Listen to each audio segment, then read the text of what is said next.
Following an unexpected announcement of abdication in January 2024, public interest in 83-year-old Queen Margrethe II of Denmark surged. This beloved queen continued to reign and even pursued some of her personal interests such as art and design, which she had maintained since ascending to the throne. According to the Danish royal house, she became the first monarch to abdicate in over 900 years. She also held the record as the longest reigning monarch in Europe. However, despite her lengthy and generally popular reign, part of the reason for Queen Margrethe's decision to abdicate in 2024 was due to declining health. It's normal for someone of Margrethe's age to face health challenges, but some of her health issues had been accumulating over decades. But throughout the years, she faced various health problems, most of which she recovered from relatively quickly. One of the earliest known health issues Queen Margrethe II faced was cervical cancer. In 1994, she successfully underwent treatment for this condition. Cervical cancer originates in the cells of the cervix and can spread to other parts of the female reproductive system. While details about Queen Margrethe's cancer, including its stage, are limited, it's known that it was detected and treated at an early stage. It cannot be definitively stated whether smoking contributed to Margrethe's cancer.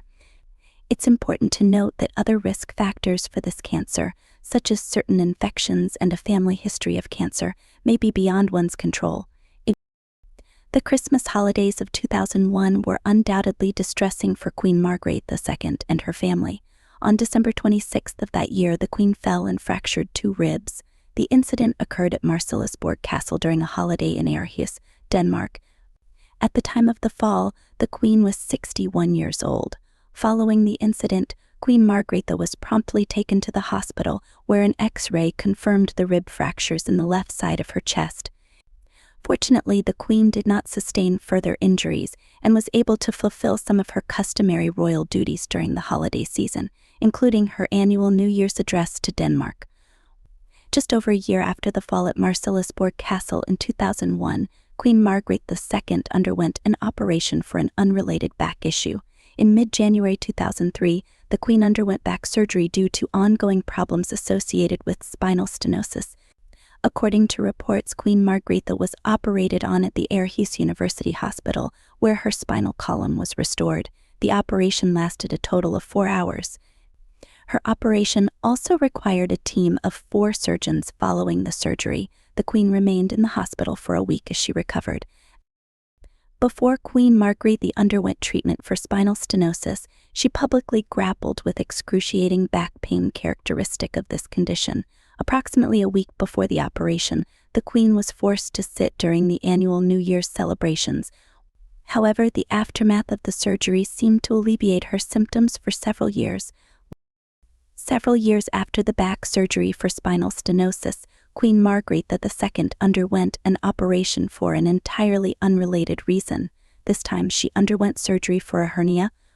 While the treatment was successful, the Queen required several days of rest, and her late husband, Prince Henrik, took on some of Margrethe's scheduled commitments. These included attending the European Cultural Awards ceremony held at the Royal Palace. Spinal stenosis and subsequent pain were not the only joint-related issues Queen Margrethe II faced. The Queen also dealt with osteoarthritis in her knees, with her right knee being the most affected. In the past, Margrethe had undergone minor surgeries to remove cartilage in 1992, 1993, and then in 2001. In the mid-2000s, these issues resurfaced, leading to a total knee replacement for the Queen. In February 2007, at the age of 66, Margrethe once again visited Aarhus University Hospital, where she underwent surgery on her right knee. Unlike the minor surgeries in the 1990s, this time her right knee was fully replaced with an artificial joint. The surgery itself took about an hour, after which Margrethe began her rehabilitation program. It is expected that in the coming months, the Queen will gradually resume several visits and other duties, said a representative of the royal family at the time. While knee osteoarthritis and its replacement undoubtedly caused pain and disrupted Margrethe's schedule, such issues are not uncommon. By 2022, it appears that almost everyone had contracted COVID-19 at some point. Queen Margrethe II was no exception, although she was diagnosed more than once in the same year. The first case of COVID-19 occurred in February 2022 when she was 81 years old. At that time, the royal household released a statement saying that Margrethe was experiencing mild symptoms. However, according to protocol, the Queen isolated herself in her home at Amalienborg Palace and cancelled a planned vacation to Norway. Margrethe recovered without any further issues. However, approximately 7 months later, Margrethe contracted COVID-19 again. This time, the 82-year-old woman tested positive in September 2022. It is presumed that Margrethe contracted the virus after attending the funeral of Queen Elizabeth II earlier in the same month.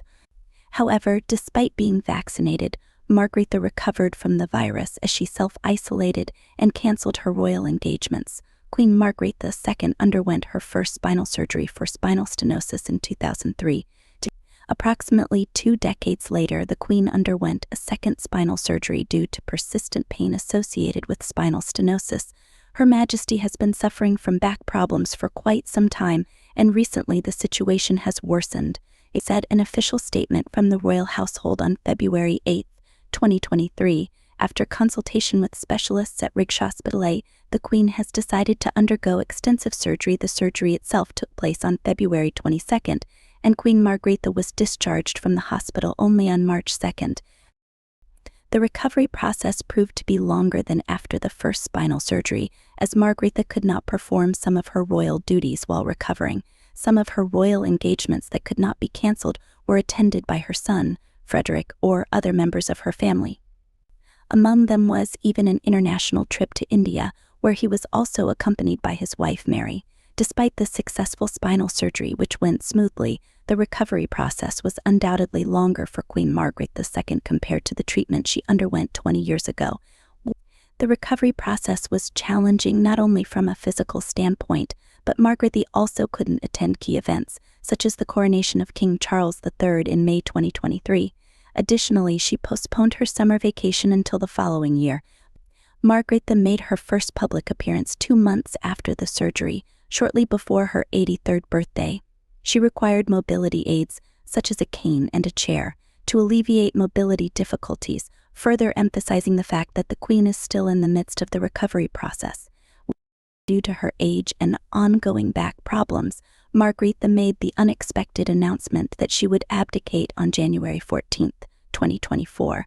Speaking of the spinal surgery she underwent in 2023, the Queen said during the announcement, "The surgery naturally made me think about the future, whether it is time to pass on the responsibility to the next generation.